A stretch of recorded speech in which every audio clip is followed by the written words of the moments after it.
Yeah, mga pap, ang idodrawing po natin, tuturo natin sa inyo itong Suzuki, ayan, Suzuki Rider 150. Ang tawag po niya mga paps ay new breed. Ano po?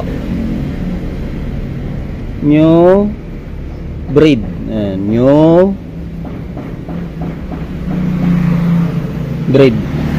Yung sinasabi mga paps na new breed, yun yung ano, bago na Suzuki na carb type, no? Ang idodrawing natin CDI wiring diagram, no? Sulat natin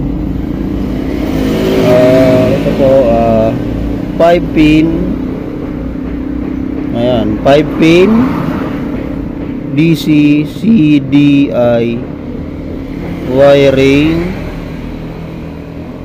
diagram. Ayan sulat natin, actual natin yan para maintindihan nyo. Yan po Suzuki Rider 150 new breed 5 pin DC CDI wiring diagram. Tutorial po yan, no? Sulat natin. Ayan, yung diagram nyan, symbol. Una muna natin symbol, no? Yan, symbol. Pagpasensyanan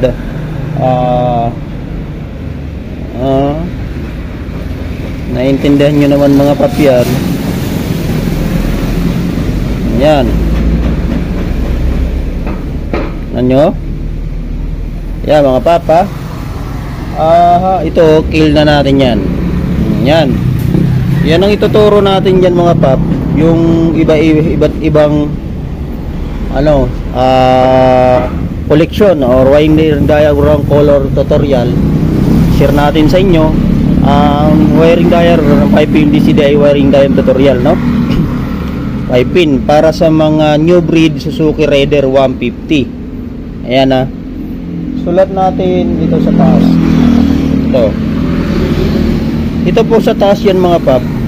Yan po ay white blue. Ano po? White blue. White blue.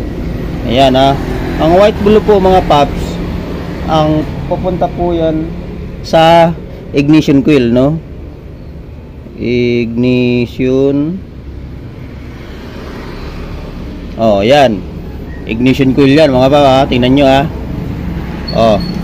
At ito naman sa taas mga pap ay black white. Ano po? Black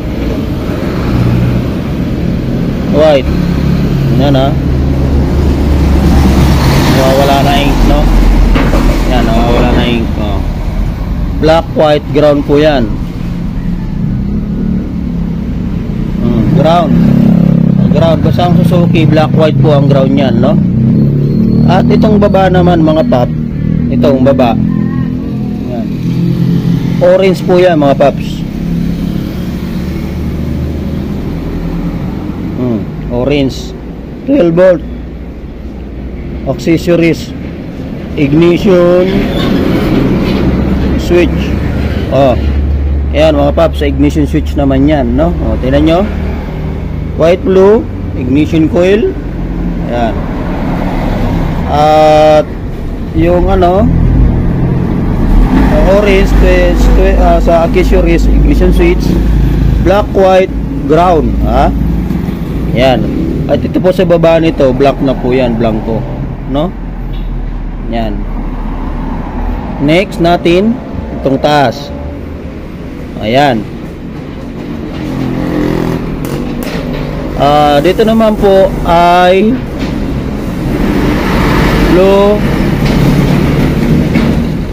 white. Yan.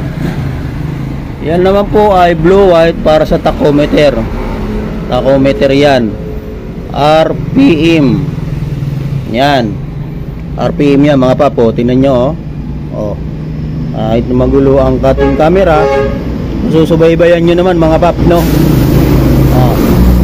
At ang isa ito sa baba, yan, yung baba naman ito mga pap, yan, yung baba,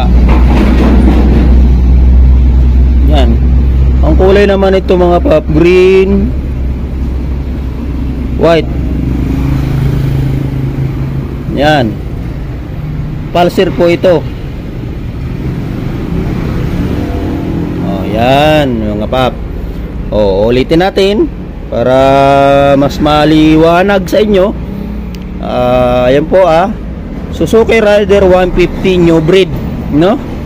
5-pin DCCDI wiring diagram tutorial po yan, no? Ayan yung symbol. Kita nyo? Malamlam na po talaga ang camera natin at magulo. Pero maintindihan nyo naman ito mga pap, no? Ayun, pin sa baba, orange 12 volt accessories sa ignition set. Taas, white blue ignition coil papunta sa may spark plug ignition coil. At ang taas, black white sa ground naman po yan. Black white ang ground ng Suzuki.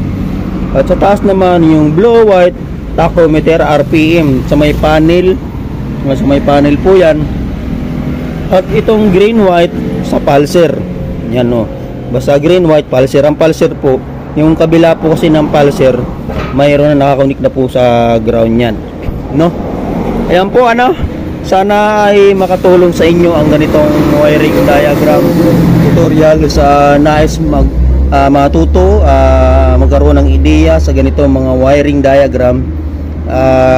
Please subscribe po sa YouTube channel Mechanic Doctor. Please follow my FB page Mechanic Doctor araw-araw. May shop po tayo, araw-araw open ang shop.